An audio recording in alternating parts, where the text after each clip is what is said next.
तेणु ज्ञान लाभ पाई जे उपयुक्त शिष्य से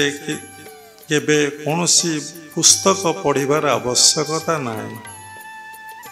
केवल भगवत गीता भागवत को भल भावरे अध्ययन करिवार अछि। भागवत पढ़िबे गीता पढ़िबे। जदि आपणकर साधना क्रिया अभ्यास ठीक ठीक होउथब आपण जेते आत्मार निकटस्थ होउथबे जेते आपणकर शून्य अवस्थार पूर्व अवस्थाटा सृष्टि होउथब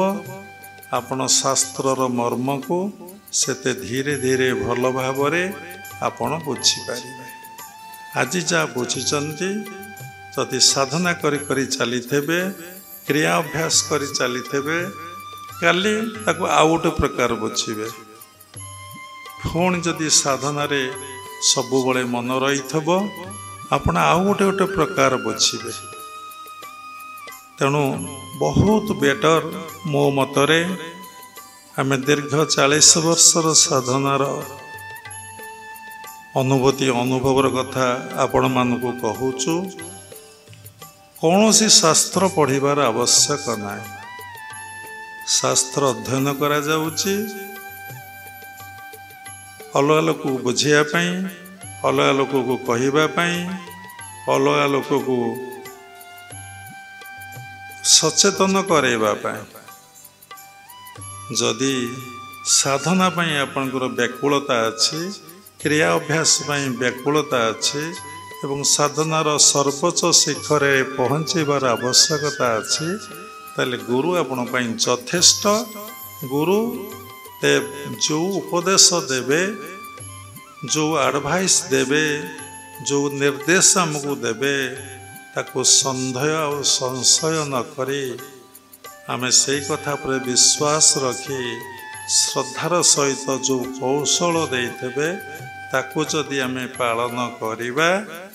ताहेले आमे साधनार खूब कम दिन भितरे शीर्ष स्तर रे आमे पहुँची पारिबा। किंतु मनीष भितरे जो संस्कार रही जाको आमे वृत्ति कहूचे से वृत्ति गुड़िक एते दूर पावरफुल एते दूर बलवत्तर एते दूर शक्तिशाली आपण जानिमे एटा भूल आपण जानिमे एटा अन्याय आपण जानिमे एटा असत्य आपण जानिमे एटा मिथ्या किंतु माड़ी बसिबे ग्रहण करनेबे। देखंतु निज जीवन रे परीक्षा करी देखंतु जानिचंती भगवान सत्य जगत मिथ्या किंतु ए मिथ्या पछरे ए जीवनटा दौड़ी चली मिथ्या को कलेक्शन करिया पाई केते व्यस्त केते व्याकुलता अनित्य पाई असत्य पाई मन जेतिकी धावमान होउची जेतिकी प्रचेष्टा करूची जेतिकी उद्यम करूची जेतिकी राति अनिद्रा होउची एवं देह उपरे जेते अत्याचार करूचे समस्ते में देह उपरे अत्याचार करूचे बुझे कहले बहुत समय जीव जहाँ खाइबा कथा नुहे ता ग्रहण करि नउचे जहाँ करिबा कथा नुहे ता करूचे जेतिक समय परिश्रम करिया कथा अधिका समय परिश्रम करूचे अर्थ पाए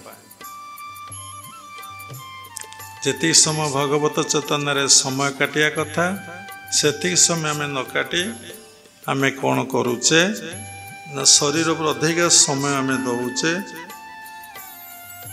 जहाँ फल शरीर पर आमे अत्याचार करूचे जानुचे मद पीवा द्वारा देह असुस्थ हम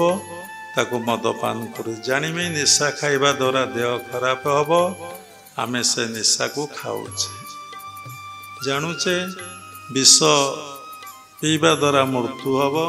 विषको मध्य आमे पीकी आम शरीर को आमे नष्ट करिबारे लागिछे। देखंदु मनुष्य भितरे से वृत्तिटा किते भयंकर जानूची परनिंदा परचर्चा महापाप तार कौन सी गोटे रिजल्ट ना 1% ताको से परनिंदा परचर्चा करुची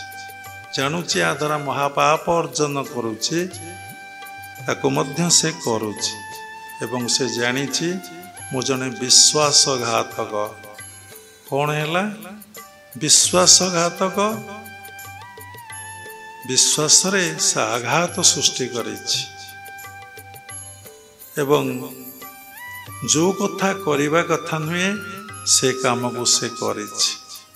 केमिति ना समस्ते माँ गर्भरु आसिला बेले से भगवान को निकटरे गोटे शर्त गोटे कंडीशन करके आसी थांती जदि प्रभु ये धरापृष्ठरे मु जन्म ग्रहण करी केवल जीवनटा तुमरी पाई मु उत्सर्गीभूत करदेवी किंतु आसी करे कौन ताको विश्वासघातक कहते। विश्वासघातक हो पछे जहाँठारू सबकिछि उपकार पाए एवं ये मो बापा मो अजा कि तांको बापा ये कहार नुहे ये पंचभूत ये कहार नुहे ये फल फूल पुष्प जहाँ भगवान को सृष्टि आपन देखुचंती ये सबकिछि ईश्वरंकर बा भगवानकर ए बोध हुए नहीं। गोटे बड़ कथा से आम भितर रही श्वास प्रश्वास टाणुचंती से लगी आमे जीवंत से लगी आमे संसार को उपभोग करुचे भोग करने परिवर्ते आमे संसार को उपभोग करुचे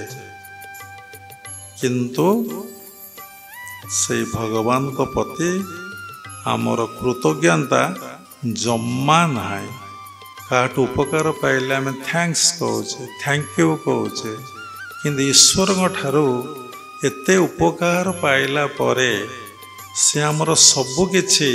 तांको आमे केते कृतज्ञता जणाउचे केमिति कृतज्ञता जणैमा मनरे प्रश्न उठे हे भगवान हे ईश्वर सबकिछि तुमर सबकिछि तुमे केते थर आमे हाथ जोड़ी भगवान को ये कथा कहूचे केते थर आमे ये कथा भगवान को दिन भीतर आमे कहूचे जहा कही आसी ता तो कले नहीं केते थर कृतज्ञता जनाऊे केते थर तांको निकटरे बसी आमे प्रार्थना करुचे